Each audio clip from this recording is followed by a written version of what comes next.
I got into the mindset of the more I work, that the more I'm worth. Yeah. And that's not the mindset. Good. Like, that's the same mindset that Martha had. If I work and I serve, Jesus is going to see me. He's going to love me. We're going to be even closer friends. Friend. And because the truth is, he didn't love you no more for working. He didn't. He loved you equally as Mary, who's at his feet. Yeah. But he preferred you to be at his feet. Yes. Spending that intimate time with him. Right. Welcome back to He Saw Me, guys. Welcome back to the channel. I pray this video blesses you and that you have a great time watching. What's up, y'all? Welcome back to He Saw Me. Welcome back to the channel.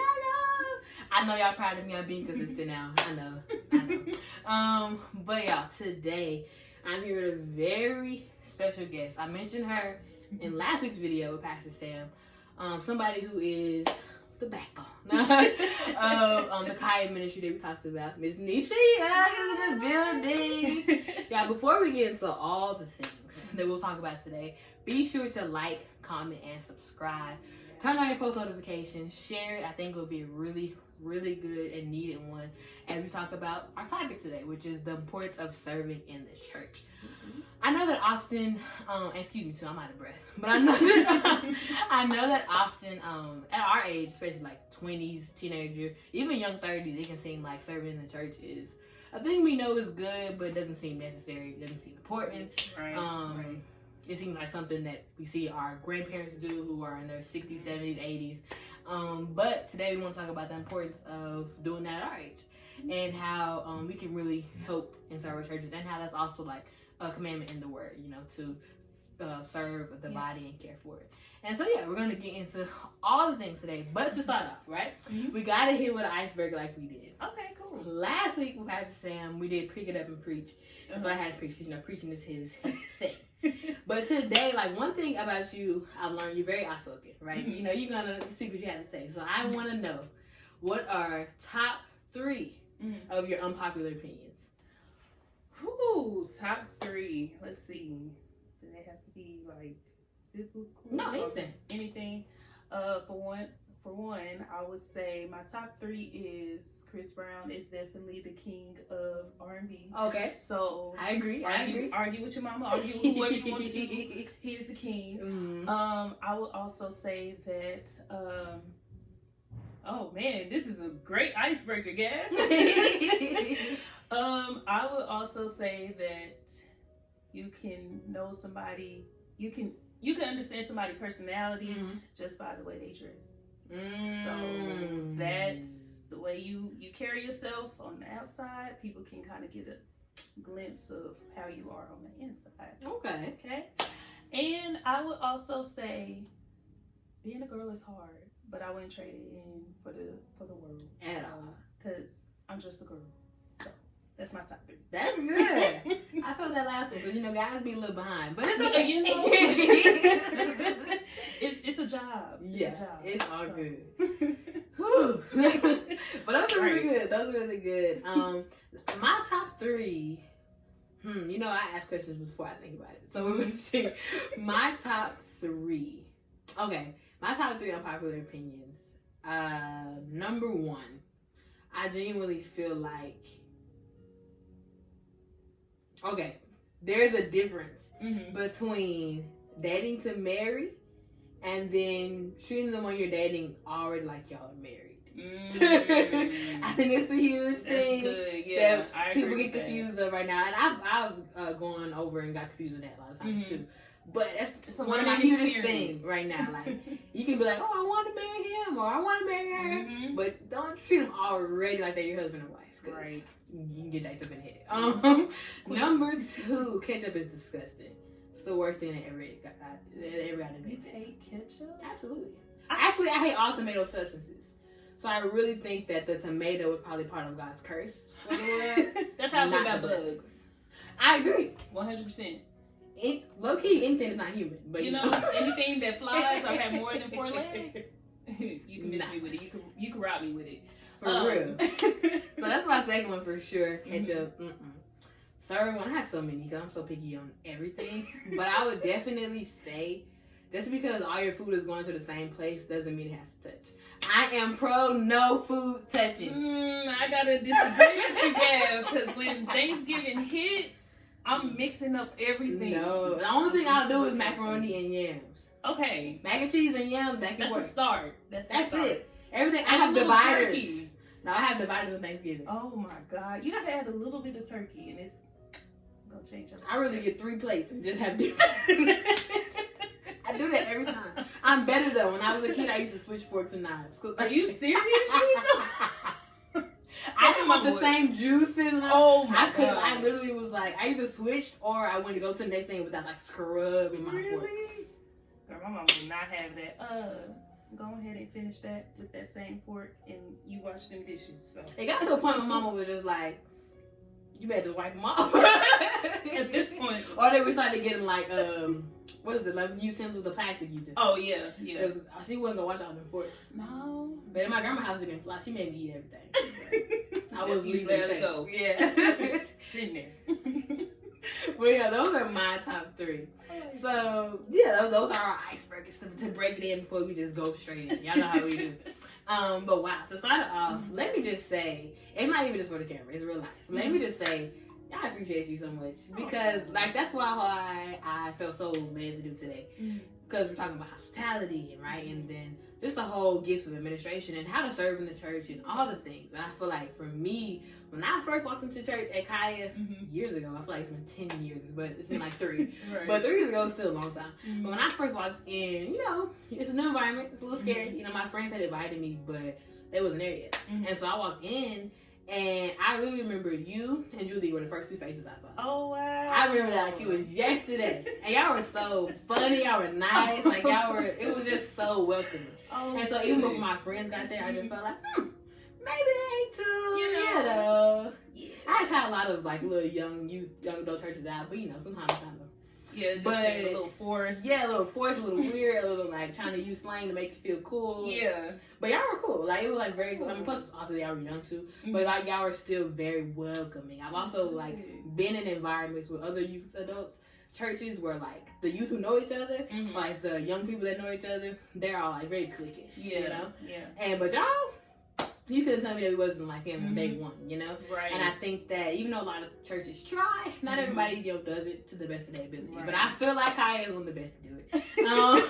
And I think you had a lot to do with that from the beginning, you know, of how open and welcoming you were to everybody who walks through the door. And not just me. I had friends who, you know, some of their first impressions were just the person that was at the front door. Right, right. And it made them feel comfortable, and it made their guard go down, which was a huge deal. Yeah. And so that would be my first question, right?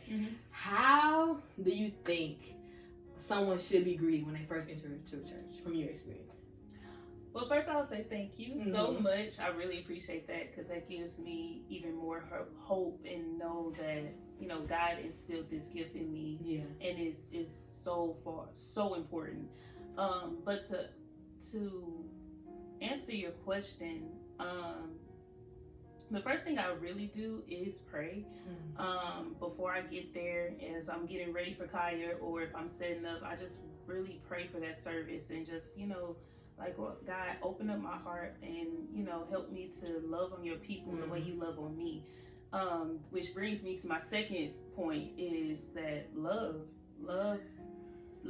is literally the second greatest commandment he tells us to do, is to love our neighbors as we love ourselves. Yeah. So it's like, how would I want someone to greet me and see me? That's good. And it's like, that's just how I go forth. I know I'm a bubbly person. Yeah. I like to laugh. I love to smile. So it's like, who wouldn't want that? Yeah. You know, people, you don't know what people go throughout their week, and or just that day, or just that morning, you know, or getting to Kaya, you know. So it's just like seeing a smiling face and knowing that somebody is excited that you're there makes you feel like, okay, like this can turn around, you know, let me worship my way through this. So those are my main things. So that's so good, because the thing is, because I almost did something to me, but I ain't gonna go there. You know, I ain't crying on the channel. I ain't crying on the channel, and I don't plan to. Not this lifetime. It's the first time for everything. Not this one. So I'm not gonna cry in this lifetime on this channel. I can't do it. If y'all want to see me cry, get to heaven with me. Right. And I'll be in the glory. But because it reminds me of, like, I think for me, just thinking back, especially like my senior year, it was so much going on. It was so much going on my senior year, and I feel like when I was at Kaya, of course, you know, service and everything, but it was like some days, like just with you, and even with some of the other ladies, like I just like knew like, it was gonna be a walk up and like, how you doing today? And the hug. Yeah. And sometimes that hug was more needed than y'all knew. Like sometimes that was a heavy hug. I was like, I ain't been hugged. No, you can't need that. But that's a great point because you don't know what that person's going through. Like, y'all didn't know me like that. Y'all couldn't sit down and say, oh, I know she's going through this, that, and the third.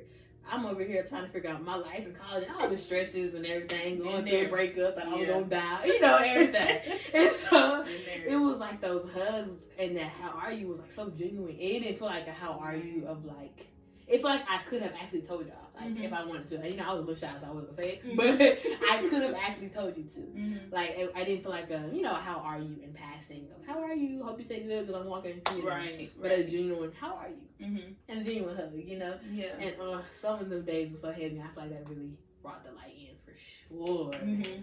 And it's such, and when I actually ask that, or how's your week, you know, because you don't realize it that you're just really going through the motions, and and your mental is kind of up and down. So it's just like, well, let me go in here and just get the word and everything else. It's like, no, take a second. And how was my week? You know, it's really like that one friend that texts you randomly when you going through something and they don't even know it, and they just like, how are you? Right, you know, it's always on time. And it's like, that's how we want to build community and build fellowship, and know that what we say this next time you do come, you are family.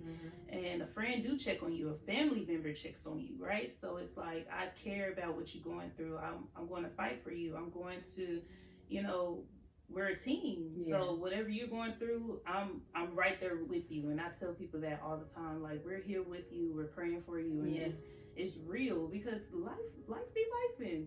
And it's the same thing with me. So whenever people ask me the same way, I'm like, let me actually answer that. Like, friend, it was rough.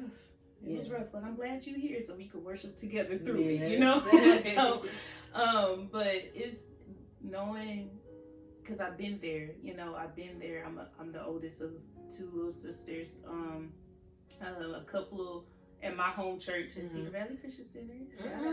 Shout out to y'all. I have a couple of youth there that look at me as like an older cousin or an older sister, and it's like I didn't necessarily have that growing up.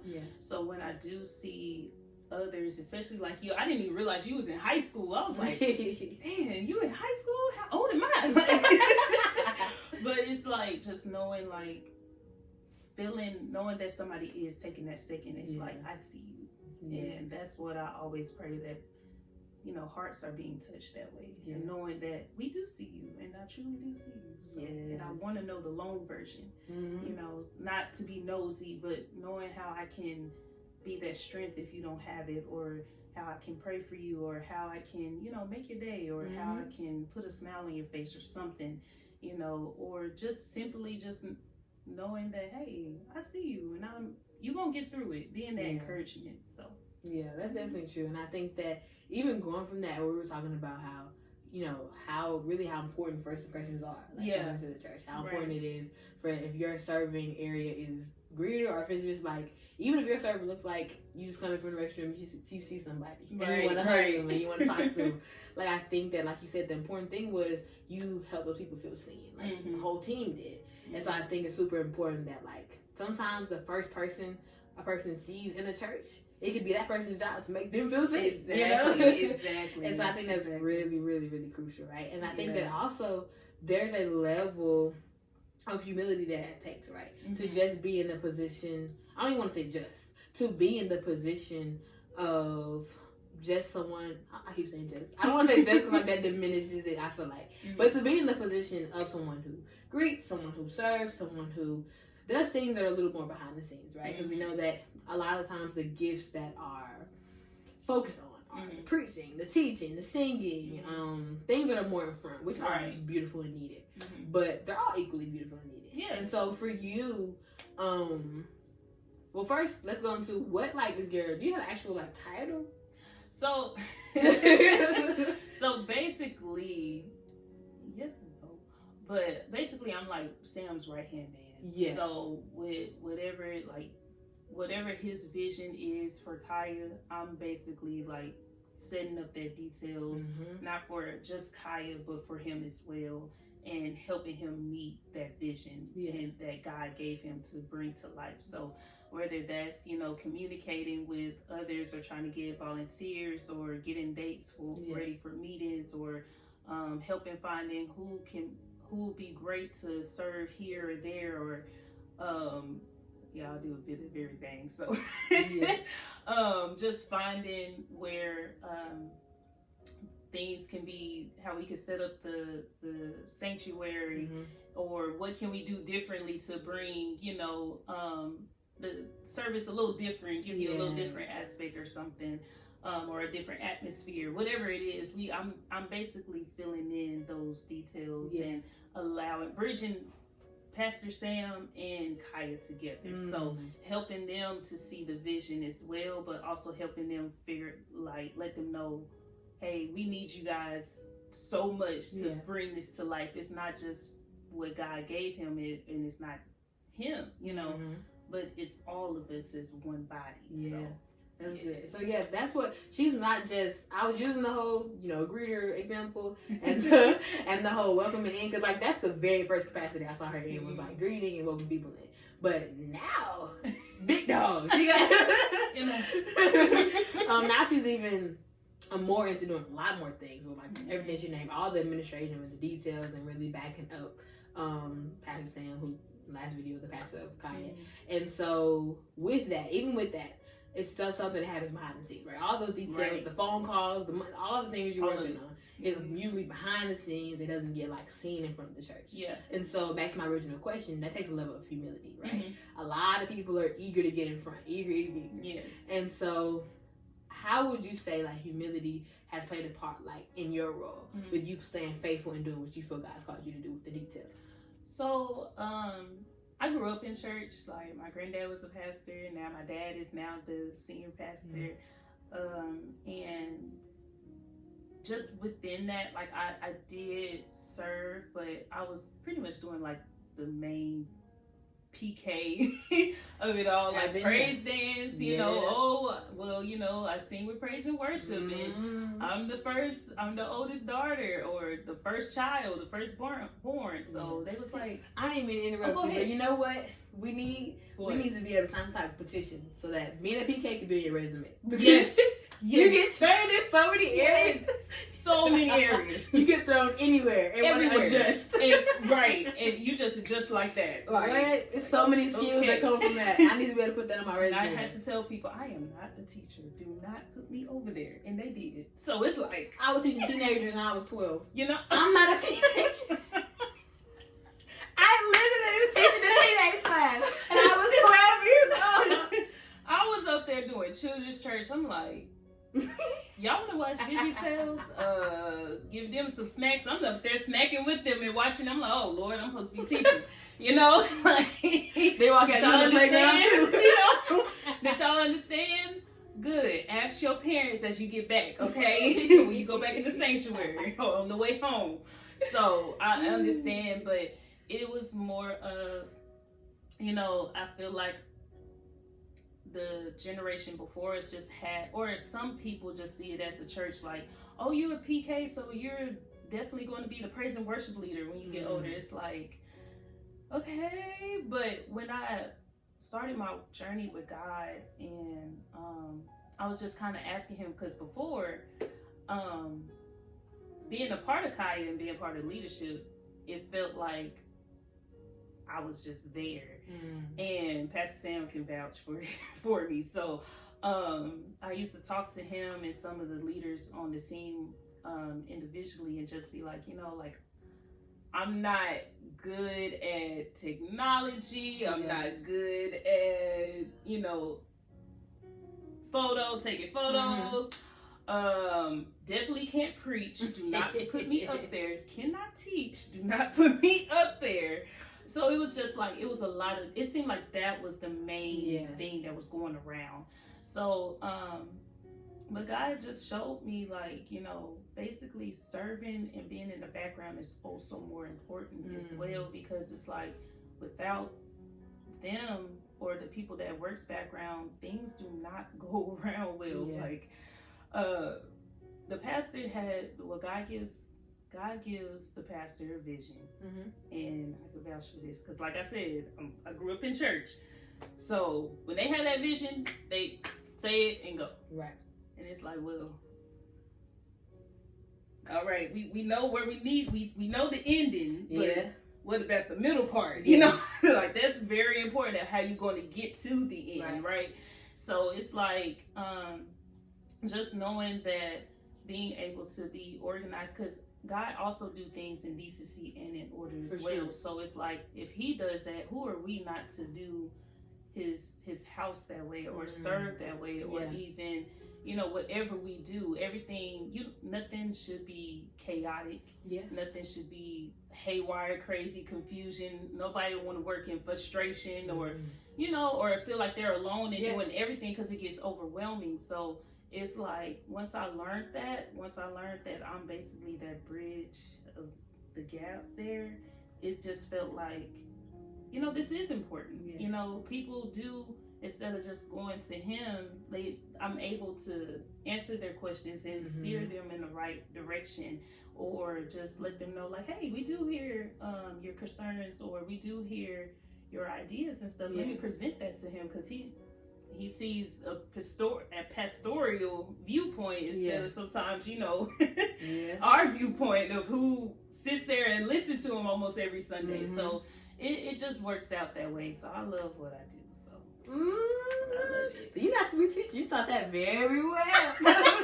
I'm over here learning more. I said, okay, the middleman. That was good. But no, that was like a perfect example. Not an example, but that was a perfect way of illustrating exactly what you do. And I think that, especially the way that you talked about growing up as a BK, and I know the pressures of all of that to put you in front of a stage in some form of middle school. What? And so I love that you even mentioned, like, that pressure, but still, like, God was showing you once you came to Kaya, like, you may not you may not have the things that you see other people have, but you got something special in bridging that gap and helping Sam be like, okay, let's see how we can make it happen. And even maybe sometimes bring them down if his ideas a little too big. Y'all gotta pray for me, because that bringing down is Lord, I be like, Lord, how am I gonna do this? How am I gonna tell them? But see, I'm glad that you're there, right? Because that leads to our next part. Like, I see a lot of, one thing you talked about was decency and order, not confusion, frustration, all of that. I see often from growing up and being around different pastors, it's like sometimes the team that could be behind them, and then it could be some disagreements, right? Because maybe the vision, or maybe misinterpretation, miscommunication, whatever it may be, it could be some type of thing. And that happens with anybody working together. Whether it be church, McDonald's, it doesn't matter. Like, when people work together, it's going to be some type of clash. And so how do you, as Pastor Sam's, you know, right-hand man, and as somebody, or right-hand woman, as somebody who, you know, has a lot of details and things you work on, when something is either going wrong or miscommunication or disagreements, how do you manage that? So, communication is key. But also, I add to that understanding is a better key as well. So sometimes you have to learn of who you're working with, and if they can match your workflow, or if you're able to, you know, match theirs, or, you know, work around it. So, for instance, Pastor Sam, he's very impulsive. Which is, you know, it's a good thing. It is. And sometimes it's like, well, you know, you hold that thought. Don't lose it. Maybe not this Sunday. But how I deal with that is, first, I try to make sure that I hear him out. Listening and hearing somebody out really works, and it helps you to get a better understanding of where they're coming from as well, and what their vision, or what their thought process, or what their ideas are.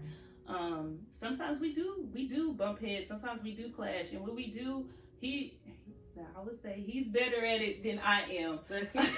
He would be like, you know what, Niche, let's just take an hour. You know, let's cool down for a little bit, and then after that, we'll come back and talk about it.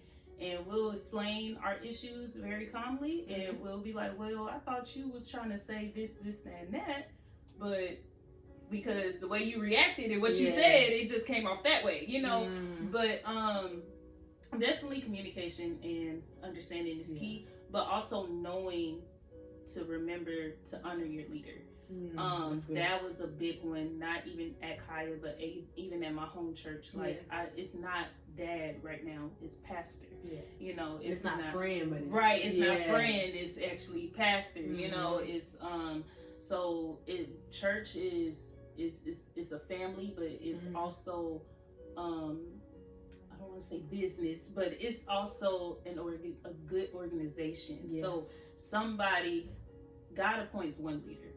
We can't have 2 to 3 leading at the same time. We can't have 2 or 3 Pastor Sams, right? So it's like, you know, you can have certain, it's just like a job. It's just like a CEO, and then you have a manager, then you have a lead, then you have, you know, so it's the same thing.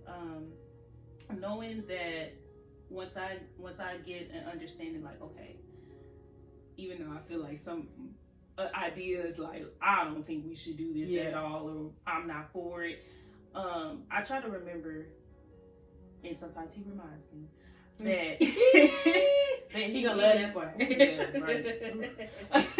That he is the leader, and honor and respect that. Once you honor and respect that, then everything else will fall into play. And he's not going to just tell me something just because he wanted to be done, because for sure, because it's him, you know? It's for a reason. And maybe I just don't need to know it right then and there. That's good. Or sometimes it's just like hey, like, I just need you to do what I told you to do, you know, for right now. And I can explain later, or, you know, I see it and I know what I'm doing. Just trust me, you know? So it goes hand in hand, more on his end. But, but knowing that you with this person and you trust them to lead, allow them to lead. So that's a good man. I think, because even for me, I'm in therapy right now. Hashtag go to therapy. Jesus and therapy, baby, they go like coffee and coffee. I don't know. Coffee and coffee, right? They go like peanut butter and jelly. Like, okay, Jesus and therapy go hand in hand. And so one thing she was teaching me about with all my problems was not being able to ask for help and just take it on the whole world and like I can hold it, right? Even though I ain't nobody's God. Okay. But don't want to be. Please don't want to be. I don't want his job. What? I would get laid off. Okay. I'm off. Drop the whole world every day. You know? Right. So one thing she was talking to me about, she was talking about how like just like how much independence I wanted to be and all of that. She literally was showing me how like my independence had become idle. And I was like, do I pay you to hurt my feelings? Like it didn't. It literally had become an idol to where like it meant more to me to have it all together, and meant more to me to be in control of it all than it meant to please God.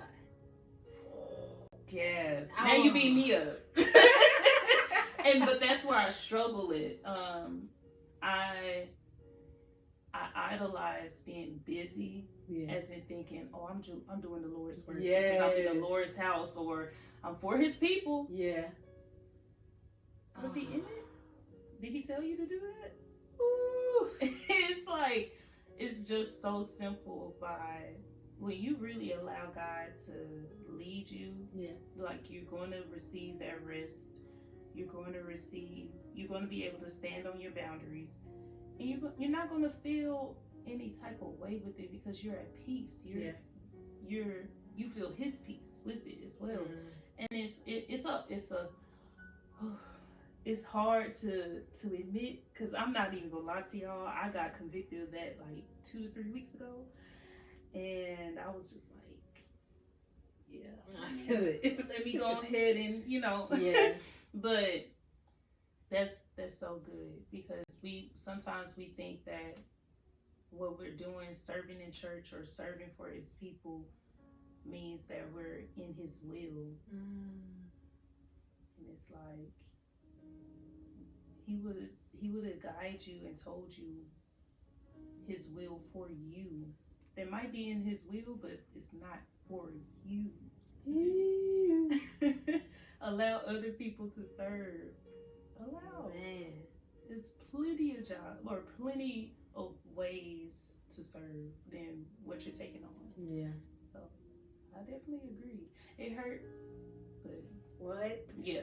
What that reminds me of, and I gotta bring it up, even though it's been a story I've been hearing a lot lately, and it's like, you know, a biblical passage, but I've definitely been ignoring it. I'm like, yeah, I don't feel like being convicted right now. But you know the story, like, of Mary and Martha. Yeah. When literally, Jesus gets to the house, he pull up. I gotta tell you real quick. Go ahead and see. Jesus gets to the house, he pull up, he like, hey, you know how you doing? He come in, he sit down. Yeah. Mary. Tell the story. She had the feet of Jesus immediately. Yeah. My dog. She had the feet. She's at his feet immediately. Yeah. Martha immediately gets to serve. She's serving, cooking it up, whatever she was doing, she gets to serve. With the right intentions. Right. Because she's serving for Jesus. And back in that time, like, women who served and cooked, and like, when a man came to your house, it was your job to serve and make sure they feel comfortable, taken care of, and all of that. Right. So she was doing her job, right? Serving. She don't come to Jesus and be like, hey, Jesus, tell my sister, come help me. She need to get up and I'm tired. Why is she sitting there with you? And I'm working. And I'm doing everything. And Jesus was like, Martha, Martha. He said it twice to calm her down. Okay. Martha. Martha. Calm down. he was like, you're worried about a lot of things. Yeah. But one thing matters. Right. And it was what Mary was doing, sitting at his feet. Yes. And I think that's exactly what often God is saying to me and to anybody else, like, you know, who's dealing with the whole, feel like they have to work so much to please God. He was talking to me all the time, God. Sit your butt down. Because one thing remains, that you're at my feet. One thing matters, that you stay at my feet. Right. And I think that so often, I got into this mindset. I was really writing about it the other day. I got into the mindset of the more I work, that the more I'm worth. Yeah. Ooh. And that's not the mindset. Good. Like, that's the same mindset that Martha had. If I work and I serve, Jesus is going to see me. He's going to love me. We're going to be even closer friends. And because the truth is, he didn't love you no more for working. He didn't. He loved you equally as Mary, who's at his feet. Yeah. But he preferred you to be at his feet. Yes. Spending that intimate time with him. Right. And so I think that we cannot get so caught up. Me included for sure. Me also. We cannot get so caught up doing so much for God that we're doing nothing with him. I think we can't. That's good. We can't get so caught up with that. And I think that's what God has really been working on. Right. On with the word, with therapy and everything, like just knowing that like your worth, your love, your all the things that I offer you is not because what you do. It's not because of that. Like, because if that was all of faith and salvation, they even works based, so they don't even add that. But even for like, you know, people, I think often church people, I don't want to say church people, but church people, they can, a lot of people like who just really know the word, right? And they're in church, they can use the excuse of being so busy because like they want to get their rewards in heaven, you know, and they want to do all these things, which is a true thing. Like, God wants you to make disciples and get your rewards. But your focus can't be on so much what I can do for him, her, and her. Exactly. That you never sit with the Father. Is it from the heart? What? Because God looks at the heart. Yeah. So it's just, and with that story, that's what helps me to really just focus on, okay, I can't do everything. And honestly, do I want to do everything? Do I want to? No. Like, do I want to be overwhelmed and frustrated? No, not at all. So it's a very, because my mom has that as well. Y'all, she's been delivered just like me. Hey. Okay? She's been delivered from that Martha spirit, and it's so real. And it's just like, when you have a chance to really sit at the feet of Jesus, however that looks to you at that moment, because it doesn't necessarily have to just be you sitting in church, you know? It could be just you being able to read his word at that moment, or just praying, or just being able to turn off everything and just hear his voice, you know? So it's just like allow that time. All that other stuff can wait. That's gonna be there. Okay, it's gonna be there. It's gonna perish anyway. You're right. It's gonna perish. It's gonna be there. And then even then, if it's something that you need to do and you just don't have the capacity, guess what? Somebody else is gonna pick it up and do it. It's gonna get done. And the thing is, like, really, also, like, literally, Jesus talked to me about this today. He was talking to me about, like, how that's the whole reason he created Sabbath. Was because on that Sabbath day is when we get our refilling. On that Sabbath day is when he pours back into us. Yeah. That whole week, we getting real close to eat. That gas getting low. Hey. But come Sunday, it's our time to go to the gas station and get back filled up. Or come to, like, whenever people take, you know, your Sabbath. Yeah. And so I think that's what he was talking to me about a lot just today, about like the whole reason, like, I'm spending time to me, because I'm often like, I'm just like, I haven't got nothing, I've poured everything out, right, but at the same time I won't go anywhere to get poured back into. Exactly. And so I think that, like, we often see, even throughout all the gospel, you see Jesus, he, you know, doing his ministry and all his stuff, but there's always a time where he says he goes up with the Father. Yes. By himself in isolation. And I think that's the perfect example of, like, what we're talking about. If we're serving so much and we're feeling empty, we don't have to stay empty. We're kind of choosing to be overwhelmed at some point. You know, we're choosing it. I'm choosing it. I think I'm choosing it. I think I'm the problem. Yes. I'm the problem. It's me. But, like, we see Jesus do that. And he, like, you see him 5-6 miracles, he goes out with the Father. Right. 5-6 more miracles, he goes out with the Father. Right. So I think that we focus on the miracles, but we don't focus on, like, the rest of our thing. My God. And so if we focus on that, I think it will help us. The same way we want to follow the great things that he did, we can follow the rest, which is also a great thing. Because he had the control and the self-awareness to be like, I'm tired, you know, I'm going to go to sleep. And I'm not going to care. I'm going to get up and save y'all in a minute. And so I think that, it would I get think done. that looking at that, like, that's would help me. I love that. I love that.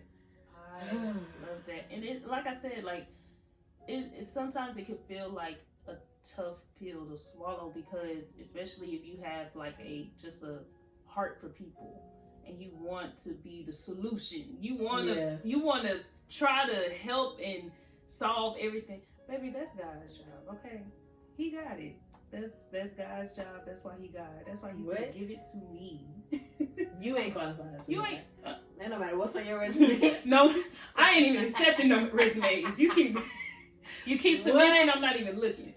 So, but it's just so beautiful of how Jesus really just showed us with his life of how important rest is if he received it, or how important community is because he had it, or how important. That's why I love looking at The Chosen, because it just shows that, man, he really was in the flesh. Like, you know, like reading it and growing up in church, it's like cool seeing the, you know, the cartoon version. It's like, okay, but actually seeing him, like, man, he was a carpenter.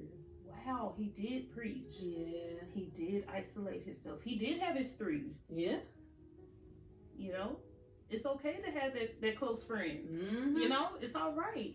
And it's just like, man, if Jesus was able to balance it and do it a certain way, or have certain things into place, you know, he did feel emotions, you know, he did get angry, he did feel frustrated, you know, he did feel sad, he did feel heartbroken, you know, right? So it's like, who are we? Why are we trying to act like something we not? Yep. But I think the thing is too, I think you can even take from that, like, the whole reason Jesus was able to be, you know, cool, calm, relaxed, all of that, he trusted in the Father. Like, at the end of the day, he trusted in the Father. He knew his Father was in that throne. He knew his Father was in that throne and had everything under control. And so I think for me, I feel like the amount of work and control and all that I feel like I have to have literally shows my lack of trust in God. My God. Because when I think about it, I'm like, do I really think so highly of myself that if I'm not there, it's all gonna fall apart? You know, I mean, you can even look at, like, for instance, jobs.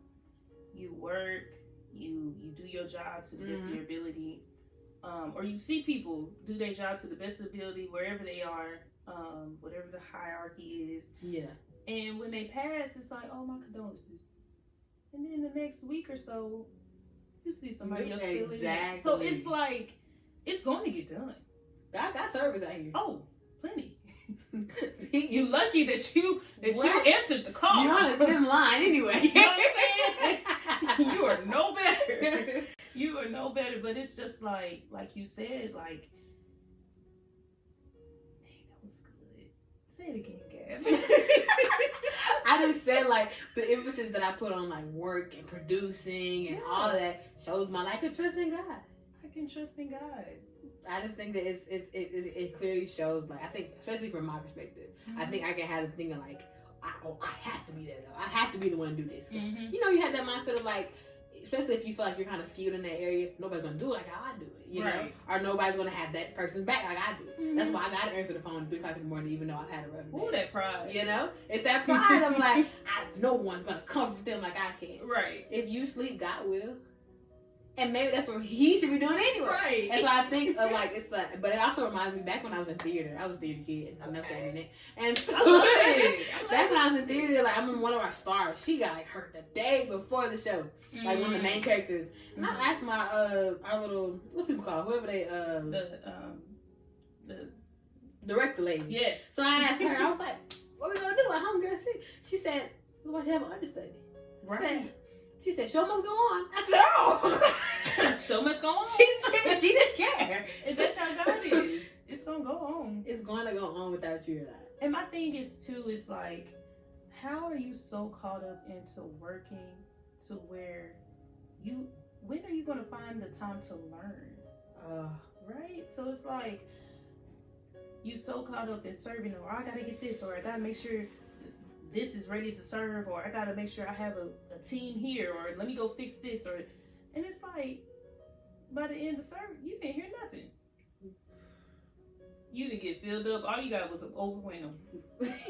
That's all Something you got. You could have did at home. Man. So it's like, you know, because now I used to be like, oh man, like it has to get done. It has to get done. Yeah. And especially if it's during church service or something, or during service. And then I'm just like, dang, well, I missed out. I could go back and look at it on YouTube or something. By the time I hit that car, and I bust that right. Not thinking about it. I'm not even thinking about it. And my week is already just started. So what I'm doing tomorrow. Yeah, right. So it's like, you know, now I had literally, even at my home church, I had literally had to think, okay, hold on. People be like, Nisha, you want to help out in children's church, or you want to help with, you know, young ladies of elegance or whatever. I'm like, yeah, I'm gonna need this word today.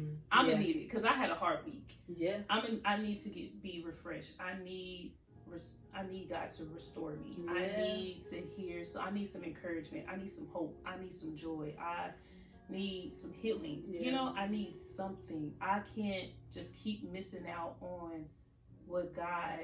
Because that could have been for me, you know, and I'm missing my moment. I'm missing my mark. So it's like, and God is like, well, I had it right there. He ain't going to slap you in the face and just give it to you. He's a gentleman, right? So it's like, it was right there. You chose to take it or leave it. Yeah. You chose to do that. You chose to be in there. Man, that makes me wonder, like, how many people in any serving capacity in the church, like, have helped other souls get saved and grow, but, like, at the sacrifice of their own. You know? Ooh, yeah. I feel like I see a lot of people, like, they are, you know, they start helping people so much to grow and do this. Right. They completely neglect their own intimate time with God. They completely neglect their own personal relationship. Right. And even if you have the right kind of intentions, you gotta also prioritize your soul. Exactly. You gotta also prioritize your relationship with Christ. Too. It's very important. Right. Because what if you get there in heaven and he's like, hey, I know the folk you got up here, but I don't know you. Yeah. Ooh. That's a lot. That's a lot. You know? You use my name, all right.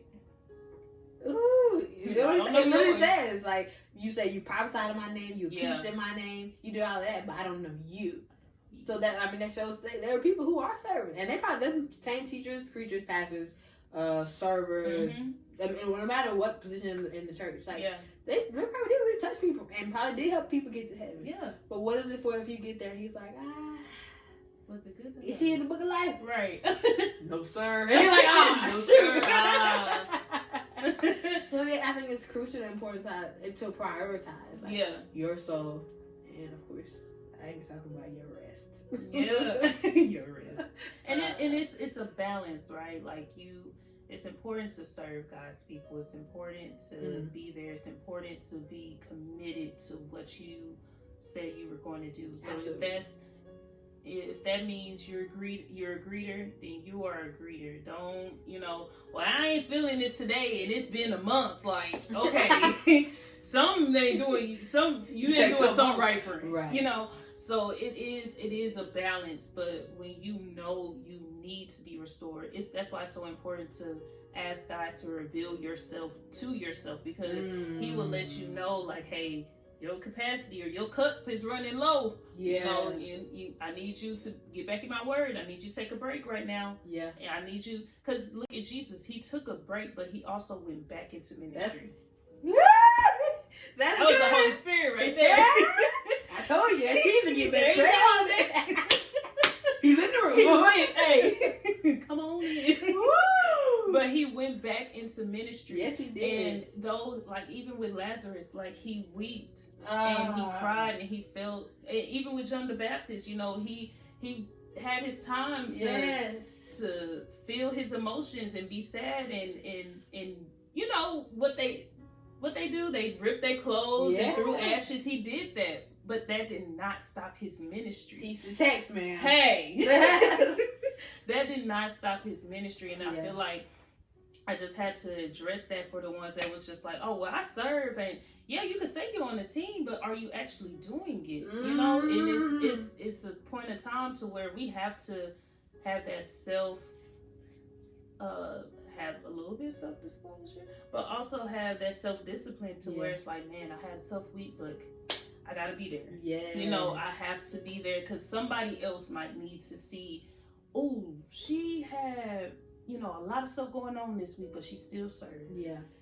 Like, ministry doesn't stop there. Your serving God's people doesn't stop. It's not all about you, is what I'm saying. It's not all about you. And once you understand that, God will be able to, and when you ask Him, of course, He will give you that strength to be able to serve while you going through trials and tribulations. Yeah. And He'll even give you that strength to be like, hey, no, I can't do it today. But you have to know your boundaries. You have to know how to set them. And you also have to know when it's the time to keep pushing, because it's always somebody looking at you. All the time. I promise y'all, I did not know Gav was looking at me or thought of me like as she said earlier in this video. But little did she know, like, I was going through so much. Like, my senior year of college, my last semester, I had to repeat it because I was supposed to graduate in the fall. I was doing everything else as far as like serving church-wise and stuff, y'all. Okay. No. Clear the air. Thank you for clarifying. Just I was like, what was you doing? This is getting interesting. Please. But putting everything before me and my studies, and letting my studies fall, and then getting frustrated and while my grades were slipping. And it was just like, Nisha, are you actually working? Are you actually having that self-discipline to be like, hey, like, I am here every Sunday, but as of right now, I can't get here early, or I can't stay late. Yeah. Or, hey, can somebody fill in for me as of today just to greet or something, or because I need to hear the word for right now, whatever the case may be. Or even it's just like as simple as, I know Sunday's coming, I know that I'm greeting, I know that I'm setting up early, or whatever the case may be. Let me get my work done early and stop waiting to the last minute of Sunday night at 10:58 to get in the 11:59 paper, So it's like, you have to know your capacity for that. So, and you have to learn your boundaries, and you have to also learn self-discipline. So it's a line. I think what I really hear you saying through all of that is like, there's a difference between hard and unhealthy. Like, there's a difference. You know? Jesus has hard times.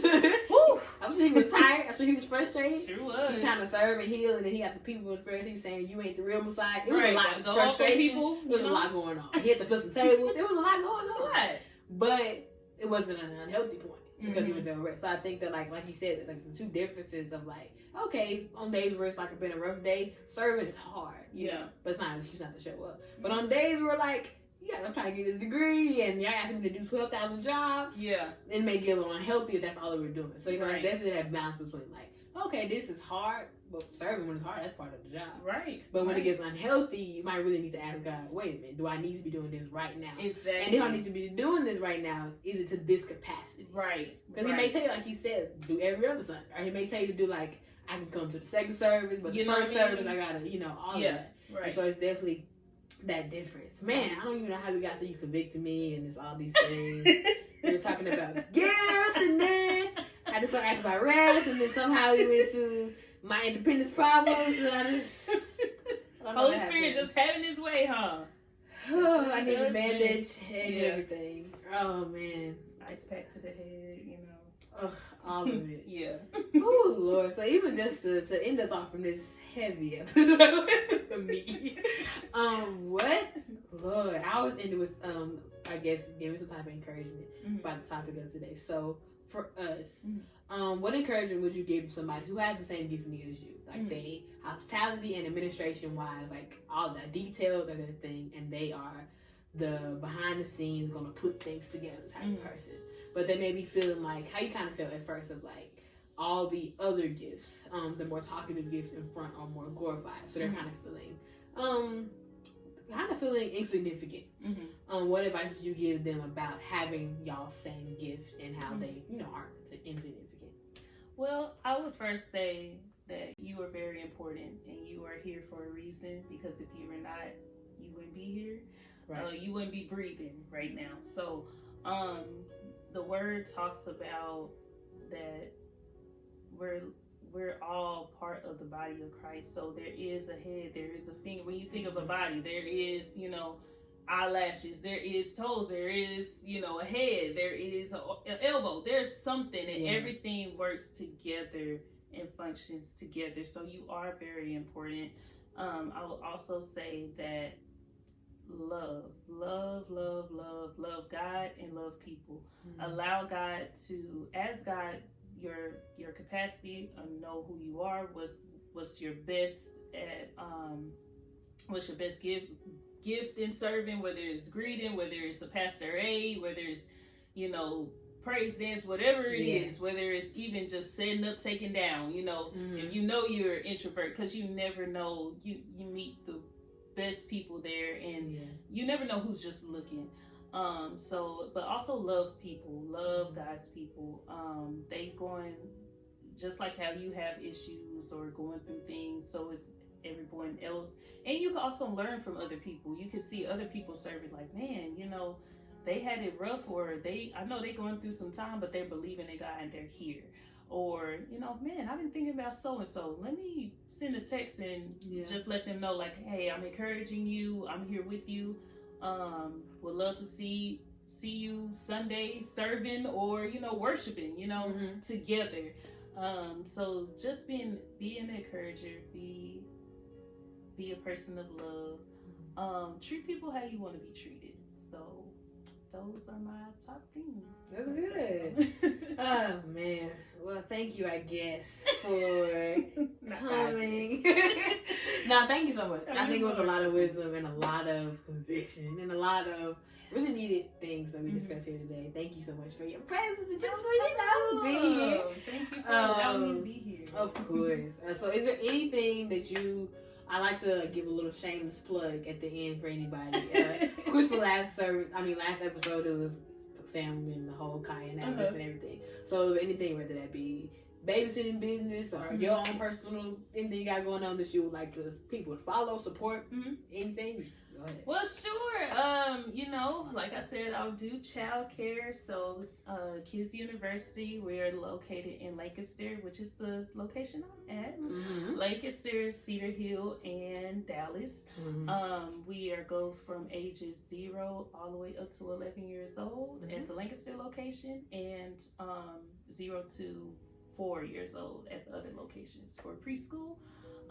So if you need anybody, you have any nieces, nephews, friends, godchildren, if you're looking for a place that's going to spread that love and get a great education, we are accredited as well. Holla at your girl. And keep God first, you know. I'm more such a background person. Like, I don't have a lot of stuff for y'all to follow or anything. But if you would like to follow me at The Real Niche, NISH _ on Instagram, be sure to do that. And love y'all. So yeah, I'll put all that down in the description below. Addresses to the 3 locations, and I'm sure her Instagram probably came on the screen, but it'll be down there below as well. If you're a guy, don't slide her DMs, so we're not doing that. Because the same, Pastor Sam that she works with is also like a brother to her. He don't play. He's very protective, and so we ain't doing all that either. And so am I, and I don't need my people coming over there, and it's just problems, So too much going on. If you ain't coming for a holy reason, don't even come. Don't even do it. But yeah, so follow her on all those things. And if you got some kids, they need some good learning, send them over there. Because nowadays, school and everything's, it's a lot going on, and the learning is jacking up, and kids are behind because of COVID, and it's just a lot. So if you need a good place for your kids to learn, a safe place, and y'all heard how she was talking today, she can be trusted. So you know how people can be trusted. So everybody that's involved, they can be trusted. But thank y'all so much for watching. If you loved it as much as I did, go ahead again, like, comment, and subscribe. Share it with others who may need this word, whether that be about rest or gifts or anything. Share it with your friends, your family, your grandma, post it on your social media, all the things. And I will be back again next Saturday at 12 p.m. with my next video. Thank you guys so much for watching. Be blessed, and I will see you next week. Bye.